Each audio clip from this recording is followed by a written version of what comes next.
welcome back to my channel. If you are new here, welcome. My name is Jordan.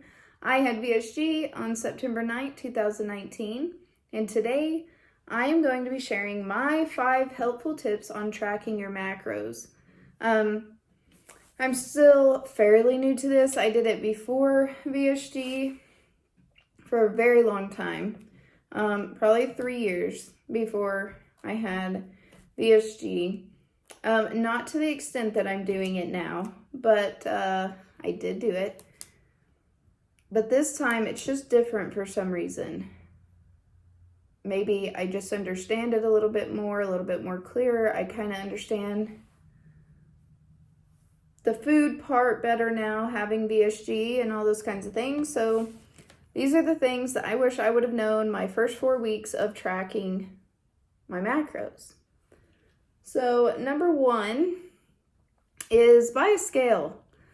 It doesn't have to be an expensive one, just a food scale. And the reason for that is because whenever you're reading labels on food, say chicken, like you buy a thing of chicken, the nutrition facts on the back a lot of times are for raw chicken. Well, nobody eats raw chicken. So the serving size is going to change once your meat is cooked because meat weighs more when it is cooked. You know, and that's just one example. There's other examples like weighing your yogurt, your coffee creamer, all of those things. It just matters. And also even I noticed with I can't remember which protein bar it was. One of the brand's protein bars was way heavier than what was on the package. And if you didn't know that, you'd be eating like 2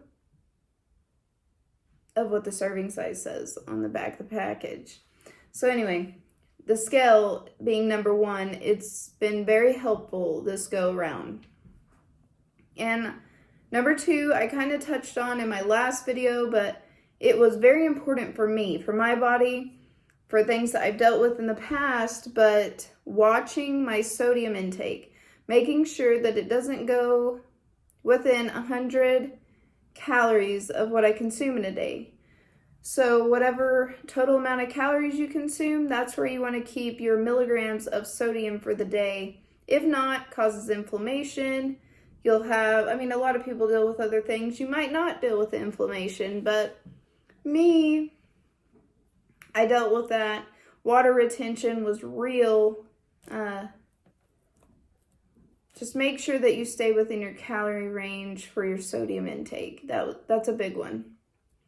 Number 3, always, well, I kind of touched on this, but number 3, just weigh your meat after it's cooked. That includes like bacon, turkey bacon, sausage, all of those things. It's going to weigh more than what you think. So, just a little tidbit more of advice. Just make sure you're weighing it out. And number 4, it's really important that you still get all of your water in. Even though you're upping your calories and you're eating more food, you can still get the water in. Really push to do it. It's super important. It plays a huge role in dropping the last 10 pounds, plays a huge role in, you know, holding on to water weight, all of those things. What I like to do is in the morning, I just fill my Hydrojug up and I try to get 2 of them in a day. I've been doing a whole lot better getting 2 in, but fill it up.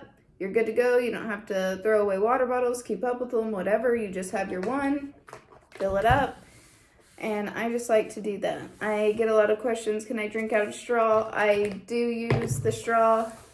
It's never affected me. I've used a straw since like a month post-op. So some people are different, some can't, but for me, it's no big deal. 5.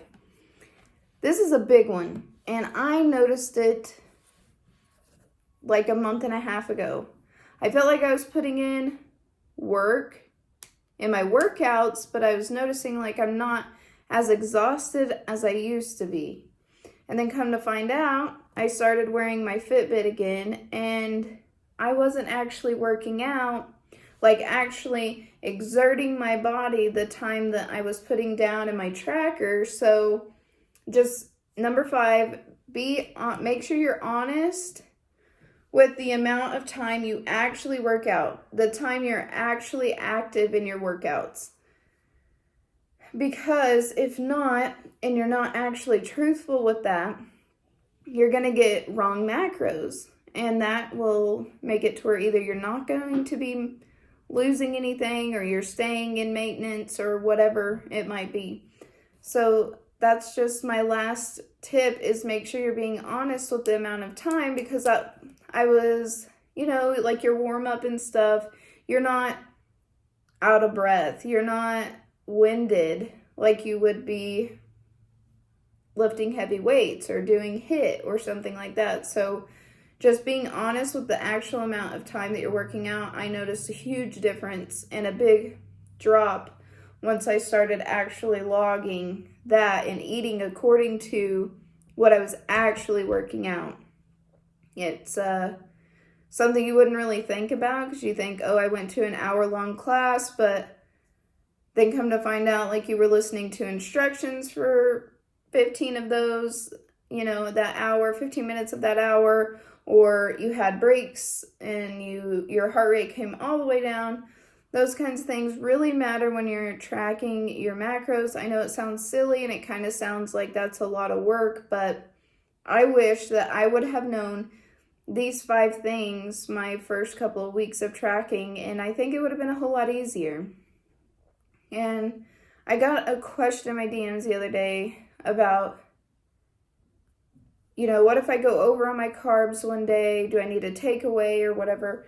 And the thing that I found the most helpful is, once you get the hang of tracking and all of that, then you can worry about that. But like your first couple of months or so, once you're getting the hang of it, I wouldn't worry about going over so much. I would just try to really hit your macros every single day on point, as close as you can, and really build up to being able to subtract and add and do all those things and play around with your macros if you need to.